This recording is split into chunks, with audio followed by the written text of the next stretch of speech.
आपने बॉलीवुड की action replay film तो देखी ही होगी, जिसमें अक्षय कुमार अपने भविष्य को बदलने के लिए अपने पुराने समय में एक मिशन के द्वारा टाइम ट्रैवल करता है।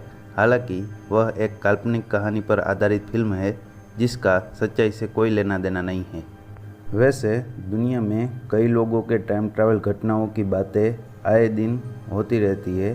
आज सोशल मीडिया पर ऐसी तमाम वीडियो है जिसमें टाइम ट्रैवल करके आने वाले की मौजूदगी को दिखाया गया है।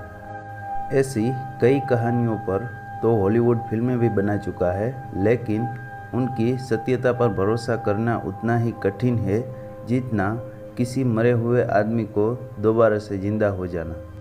वीडियोस और फिल्मी कहानियों के जरिए यह दावा किया जाता है कि इंसान टाइम ट्रैवल मशीन बना चुका है और कई लोग टाइम ट्रैवल कर इस दुनिया में रह चुके हैं। ऐसे ही एक शख्स थे अल्फ्रेड बेलेक, जिसका दावा था कि वह अपनी ज़िंदगी के 2 साल भविष्य में सन 2749 में जी चुके हैं। उनकी बातों में कितनी सच्चाई है, आइए इस लेख के माध्यम से जानने की कोशिश करते हैं। बेलेक के अनुसार वह 1943 में यूएसएस एल्ड्रिच पर काम करने वाले एक नौसेना अधिकारी थे। साल 1970-80 में अमेरिकी सरकार ने न्यूयॉर्क के लॉन्ग आइलैंड में कैंप हीरो का मोंटोक वायुसेना स्टेशन में आयोजित मोंटोक प्रोजेक्ट पर कार्य शुरू किया। इन्हें 1970 में इस मोंटोक परियोजना का निर्देशक नियुक्त कर दिया गया। मोंटोक परियोजना अमेरिकी सरकार की गुप्त परियोजनाओं की एक श्रृंखला है, जहां शोधकर्ता मनोवैज्ञानिक युद्ध तकनीकों का विकास करते हैं और समय यात्रा सहित अन्य शोध किए जाते हैं। कैंप हीरो बेस को मोंटोक के पास 400 एकड़ वुडलैंड में तट की रक्षा के लिए द्वितीय विश्व युद्ध के दौरान बनाया गया था। शीत युद्ध के दौरान भी यह एक गुप्त सैन्य बेस था, जहां से रूसी हमलों का पता लगाने के लिए अटलांटिक पर कई रडार नज़र रखे हुए थे।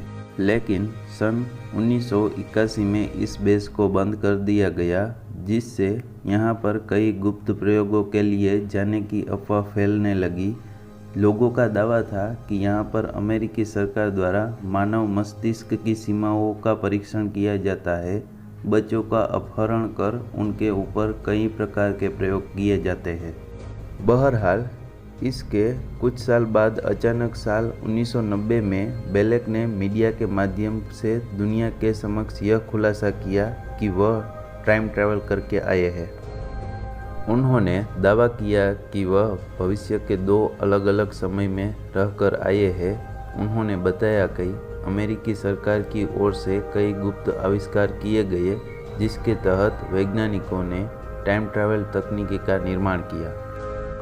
अल्फ्रेड ने अपने बयान में बताया कि उन्होंने अपने भाई डनकन के साथ टाइम ट्रैवल किया, मगर इस दौरान वह गलती से साल 2137 में पहुंच गए, जहां वह घायल हो गए और इन्होंने पूरे 6 हफ्ते वहां के एक अस्पताल में बिताए। इसके बाद ये 2749 में जाते हैं और वहाँ पूरे 2 साल का समय बिताते हैं। सन 2751 में बेलेक अपने भाई डंकन के साथ 1983 में वापस लौट जाते हैं।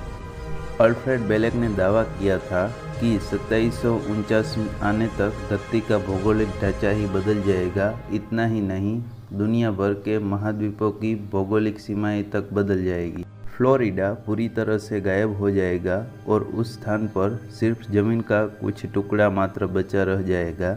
दुनिया भर की नदियां मिलकर एक विशाल नदी का रूप ले चुकी होगी। और साल 2137 में अमेरिका और कनाडा का पूरी तरह से सफाया हो जाएगा और एक बड़ा युद्ध होगा, जिसमें करोड़ों लोग मारे जाएंगे। युद्ध के बाद दुनिया की जनसंख्या मात्र 300 मिलियन ही रह जाएगी। जो भी हो, अमेरिकी सरकार के उस खुफिया मिशन का आखिर क्या हुआ, जिसमें उन्होंने जहाज़ों को अदृश्य करने की योजना बनाई थी, और गुप्त सैन्य बेस मोंटोक के पीछे का क्या रहस्य है, क्या आप जानते हैं? अगर हाँ, तो नीचे कमेंट बॉक्स में ज़रूर बताइए।